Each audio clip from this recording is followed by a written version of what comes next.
So I'm Rachael Button and I'm ERA's lead, the ethical recruitment agency. And basically I've been working for Centre for to create the ERA, the ethical recruitment agency, from the beginning really, from just an idea to try and have a different approach to recruitment. They wanted a much more personal approach, not only with employers but also with candidates, so that a candidate feels valued, they give them more opportunities, much more personal approach, and we're fair and equal to all. And the ethos of ERA is that our surplus profits go back into community projects.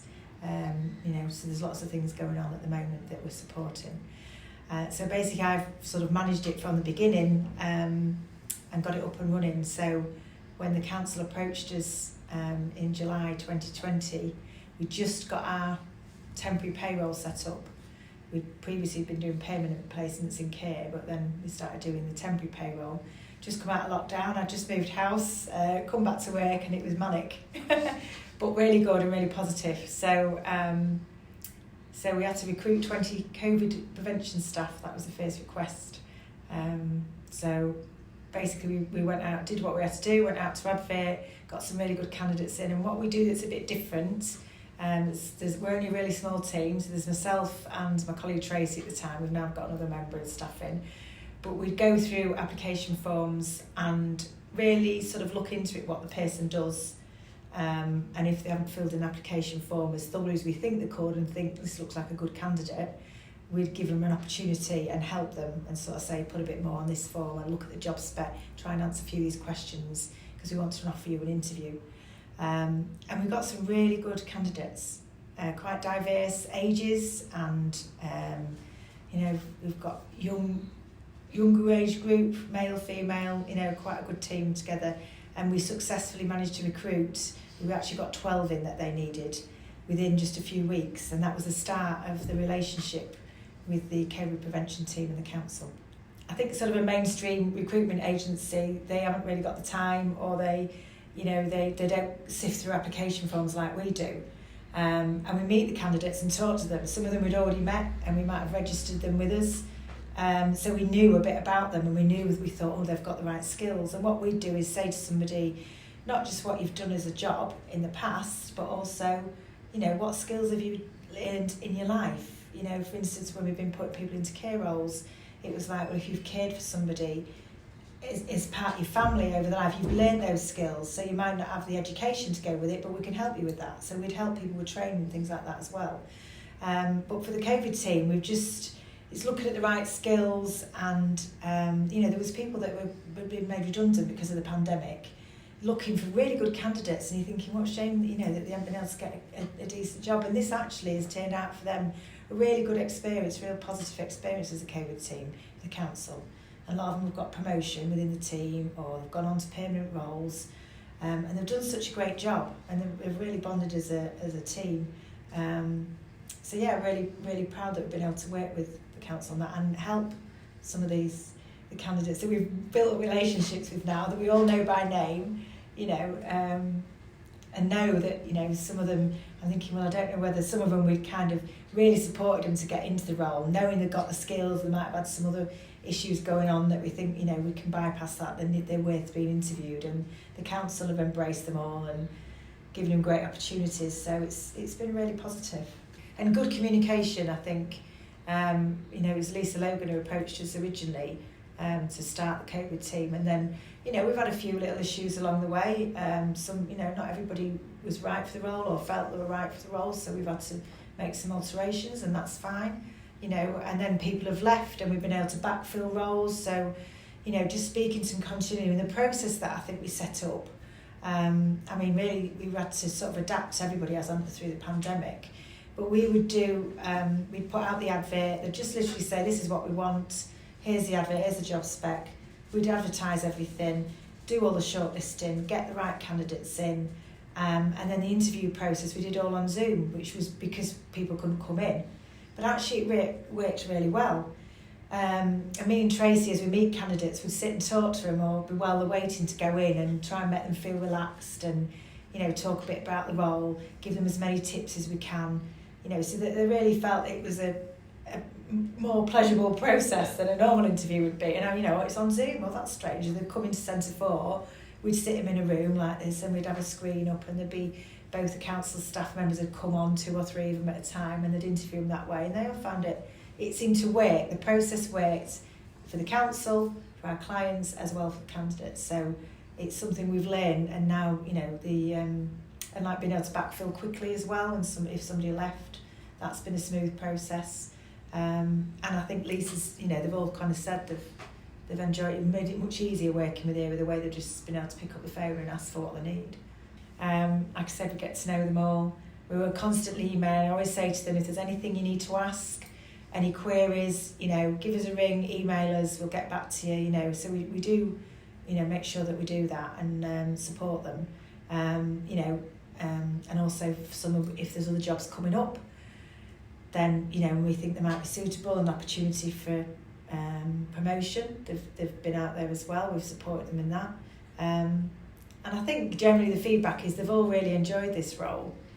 I know the pandemic's going to come to an end, and we want that to happen, but I don't want to lose valuable staff members that have been shown what the skills are. It'd be a shame to lose them and not be able to find them another role. Yeah, it'd be great if the council, gradually I think people are starting to look for other roles, and that's good, and we'll support them in references as well. And obviously if this just comes to an end, and they need help finding the job, we'll make sure they get the CVs updated, and we'll really support them as much as we can. But hopefully, the council have said how much they appreciate what the team's done. They've been a great force there out in the community, helping people and making a difference.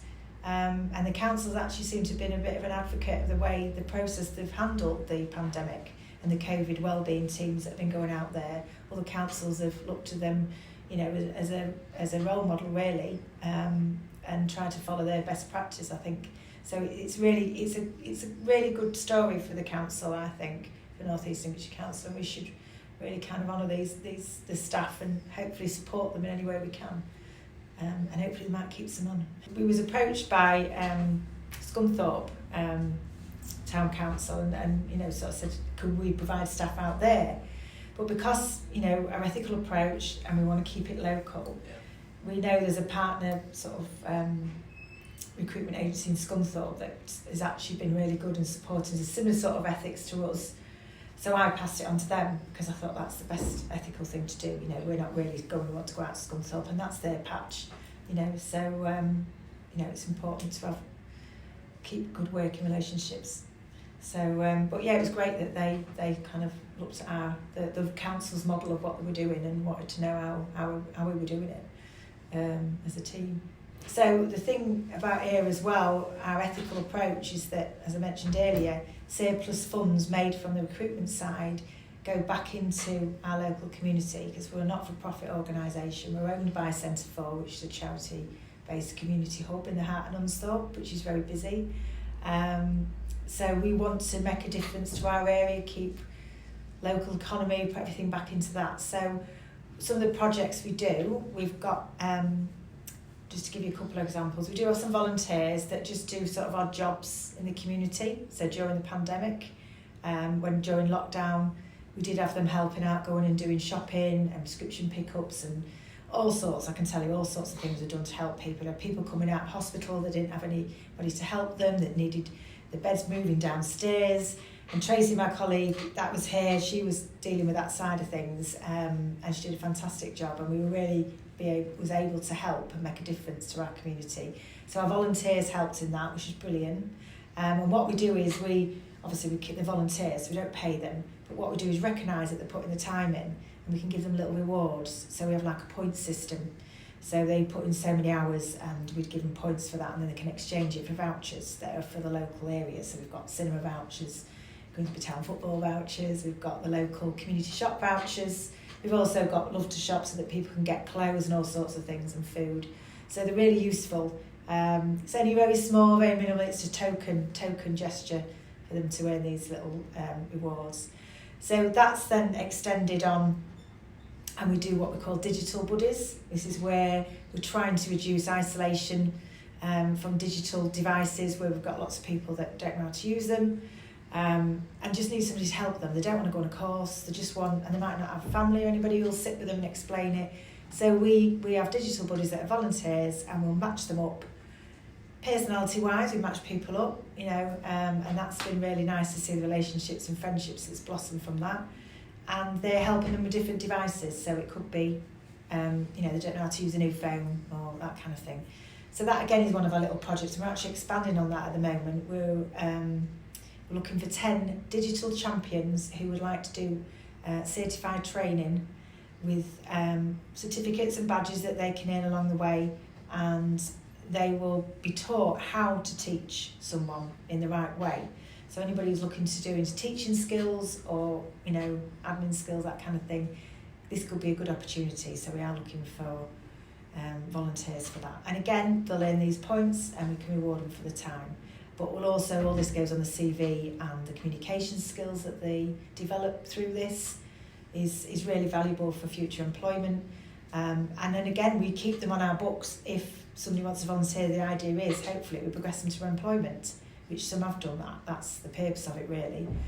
And one of the projects that we've just took on this year, like I said, we had some funds we wanted to put back into the community, and I spoke to Helen Isaacs at the council, and we know there was a big need for the HGV drivers in the area, a massive demand. So we wanted to help people in the local area to get trained up and get the jobs. We knew there's local employers, we knew of a local trainer. So we did a bit of a recruitment drive to find 10 candidates. We were looking for people that were really unemployed, that we can make the biggest impact on them.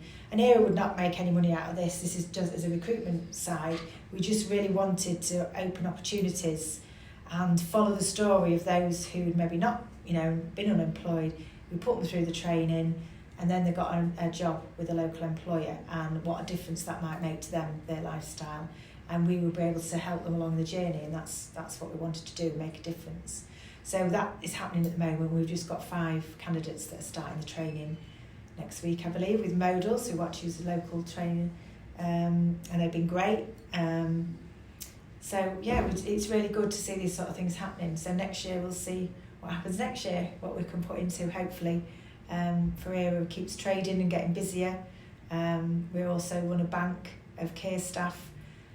This is to support through the pandemic the local care providers, so that they could pull on staff when they needed them. So we've got registered nurses and qualified care staff on a bank basis that we're supplying to the local providers.